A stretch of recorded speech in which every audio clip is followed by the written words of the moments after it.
All right, what is up, Crypto Land? I'm Drew Griffin. Welcome to the Proof of Money live podcast. So I was going through Quora last night, and as I'm looking through there, I'm seeing a lot of great crypto and Bitcoin questions on there, but I'm seeing a lot of really bad answers to those questions.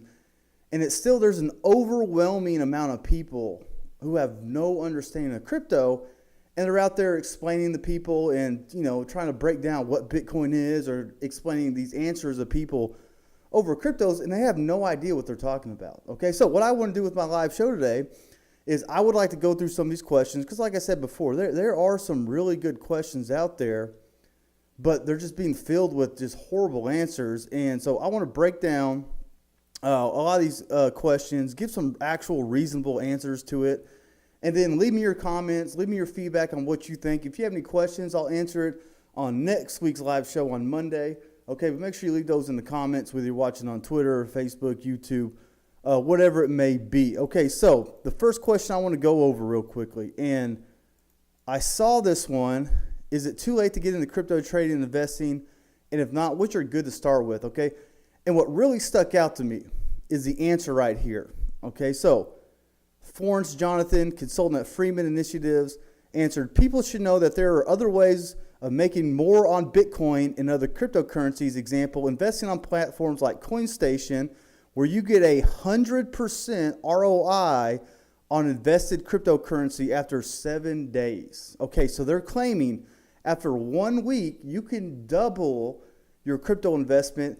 And if you're new to cryptos and you're watching this, this is some absolute garbage right here. There's no way any platform is going to allow you to double your money within a week. Okay, anything that offers that is a complete scam. All right, because if this company could really do that, okay, if they could really double the value of all assets under management in a week, they wouldn't spend time creating a business and accepting other people's money. They would just focus on doubling their own assets, because it wouldn't take but a couple weeks to be very wealthy if you can double your money within 7 days. So that's one of the reasons I want to go through on this show and just kind of break down the stuff out there, because there is a lot of garbage out there like this. And it's just, unfortunate that people actually buy into this nonsense right here. Okay, so but to answer the question, no, it's not too late to get into crypto trading. My suggestion to you, all right, and like I said, never take advice from strangers on the internet. This is just an opinion. But if you're not very familiar with crypto, the best investment for someone that's new to it is Bitcoin. Really, I think the best investment for anybody in crypto is Bitcoin. And having at least 50% of your portfolio of Bitcoin is a great strategy to start with, if not 100% in Bitcoin. But it's definitely not too late. Okay, we're still on a down market cycle. We're nearing the bull market. I really see the crypto market really heating up. So it's definitely not too late. I've actually created a tool that gives people new to crypto investing so you can answer a couple questions, and it sends you an entire crypto portfolio based on, your risk assessment, your risk tolerance, your crypto investing knowledge, your experience investing in other assets. So I'll leave a link to that tool in the description, but it's definitely not too late. And if you're new to crypto, I would really recommend start with Bitcoin, read the white paper, really do your research on there. That's probably the lowest risk crypto that has a great upside. And if you are a believer like me that crypto is a form of that Bitcoin is a form of money and it's a hedge against the US dollar, a great investment, especially for anyone starting out with crypto. But check out some other great projects that are big, like Ethereum, Litecoin, XLM. Those are great starting places, but it's definitely not too late to get into cryptocurrencies, okay? Especially with the current trade war between the U.S. and China, that's really driving the price of equities down. I still think getting into crypto right now is for anybody and something I've been promoting. Obviously, you need to do your own research, but definitely not too late for you to get into it, okay? So if you got the money to invest, jump in there. All right, so the next question I'm going to answer before I kind of get into my long rant is, what is the best crypto exchange? And there was actually a good answer on here. One guy put out Binance, and that, I can't necessarily say that's the best exchange, because they did get hacked a couple weeks ago. They did lose 7,000 Bitcoin, but the one thing I did like about the Binance hack okay, was Binance completely covered all the lost Bitcoin. So a lot of exchanges that have had hacks or something happened to them, they actually were quiet about it very often, didn't tell the investors that they lost funds, and the investors ended up losing money on their account in those exchanges. Binance was completely different. Binance funded it with their own profits that they made for the couple of years that they've been exchanged, and so no investor lost money on that hack. All right, so Binance is a good exchange. They have more cryptocurrencies than all your other top exchanges, so good choice to go with that. I do use Binance from time to time. Some other good exchanges, I am a big fan of Coinbase. Okay, reason being is Coinbase has never been hacked. I think they do a lot of good things with their security. I think they've taken one of the best approaches to their custodial services in the entire crypto space. Probably one of my more favorite exchanges. They do a lot of innovative things, like you can download their Coinbase wallet. Okay, it used to be called, I think it was called the Toshi app, but they've changed it to the Coinbase app, I believe. I haven't been on there in a while. But it's basically a wallet you can access from your phone, and you can send, receive, buy cryptos from it. But I'm a big fan of Coinbase. Some other ones that are runner-up, Kraken. Kraken's not a bad exchange. You can actually short Bitcoin. I don't know if they have Ethereum shorts on there yet, but you can actually do a lot of other stuff on Kraken. So some 3 good exchanges out there. If I had to pick one and I'm living inside the United States, I would probably go with Coinbase, especially if I'm new to crypto, because it's really easy to use. It's really safe and secure, and it has most of the cryptos you would be interested if you're new to it, like Bitcoin, Ethereum, Litecoin, stuff along that lines right there. But hard to go wrong with some of those 3 right there.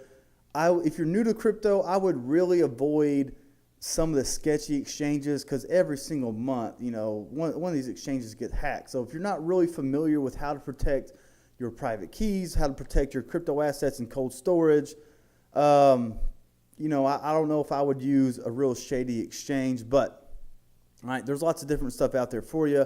I still think Coinbase, Binance, Kraken, some of the best exchanges out there.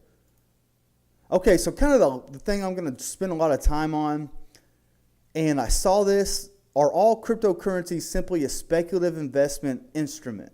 Okay, and I think it's very important for you to really understand crypto. You've got to separate Bitcoin from all the other cryptocurrencies out there.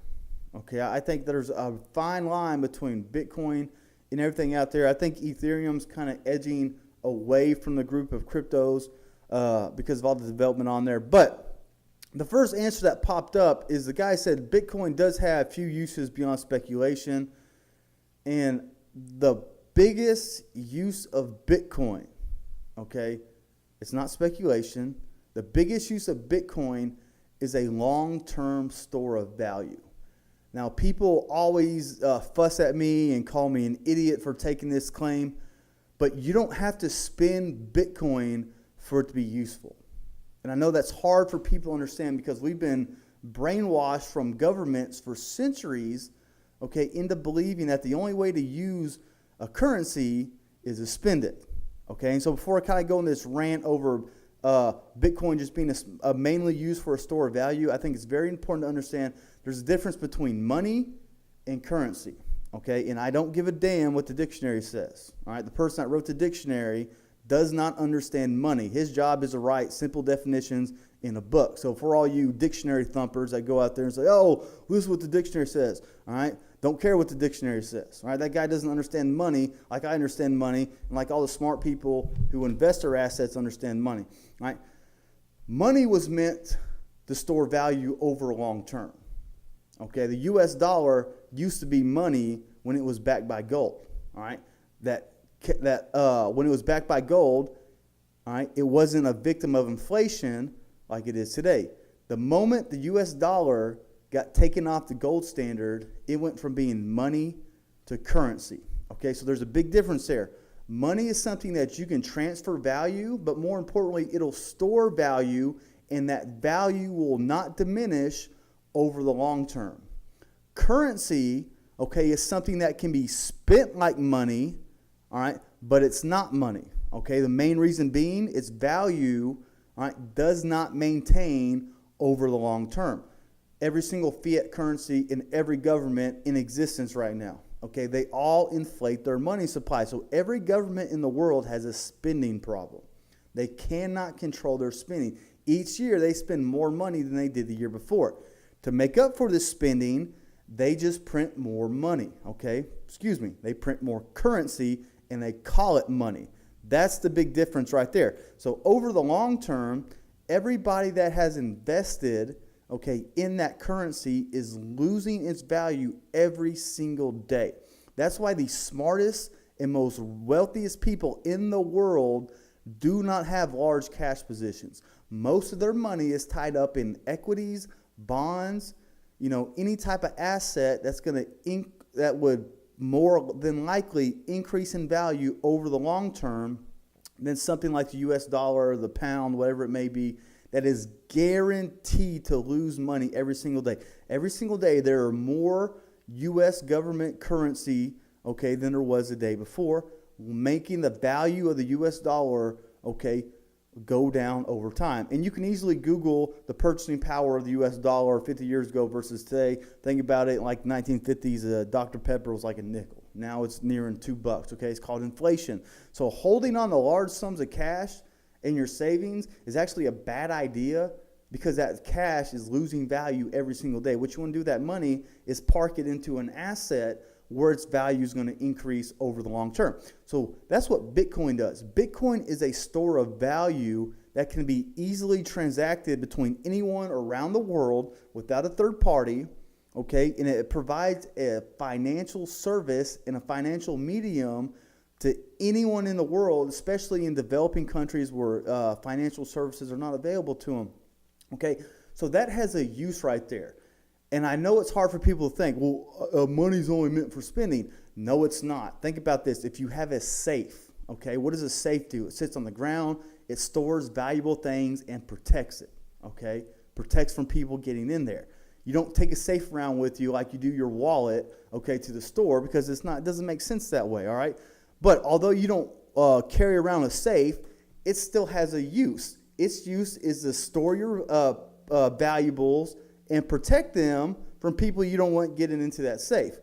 Bitcoin is no different, It's used to store value over a long term, and since it's decentralized, no person, no company, no government can alter the supply of Bitcoin, making it inflation-proof and making it sound hard money that will store value over the long term.